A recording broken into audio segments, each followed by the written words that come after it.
হঠাৎ করেই স্পেনে এই অভিবাসী ঢলকে নজিরবিহীন ঘটনা বলেছে বিশেষজ্ঞরা।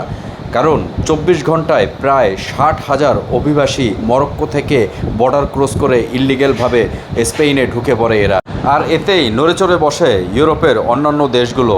এর ভিতরে ইতালির প্রধানমন্ত্রী জর্জিয়া মেলোনি হঠাৎ করেই বলে বসেন যে স্পেনকে সাময়িকভাবে তারা সেনজেন থেকে বরখাস্ত করে রেখেছে, কারণ এই অভিবাসী ঢল তাদের উপরও এসে চেপে যেতে পারে। তাই এখন ওই বিনা পাসপোর্ট বা বিনা ভিসায় যে সেনজেনের যে সুবিধা সেটা আপাতত তারা স্পেনকে দিবে না।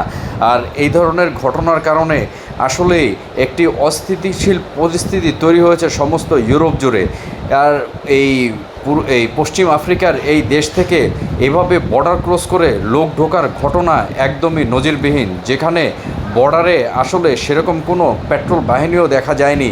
রাস্তায় ট্রাক থেকে স্পেনের সাইডের যে অংশ সেখান থেকে পুলিশ হাজারো হাজারো মানুষ এভাবেই নামিয়ে নিচ্ছে, কারণ এরা সবাই ইল্লিগ্যালভাবে ঢুকে পড়েছে স্পেনে। আর এই পরিস্থিতিতে শুধু বর্তমান যারা ওইখানে অভিবাসনের জন্য আবেদন করেছে এবং স্পেনের সুবিধা নিচ্ছিল তাদের জন্য এখন একটি আসলে বিপজ্জনক সময় তৈরি হয়েছে।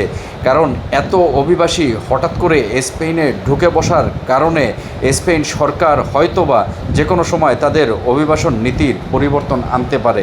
কারণ স্পেনে একটি সুযোগ দিয়ে রেখেছিল সমস্ত ইউরোপের থেকে আলাদা, যেখানে 2 বছর থাকলেই স্পেনে বৈধ হওয়ার সুযোগ ছিল।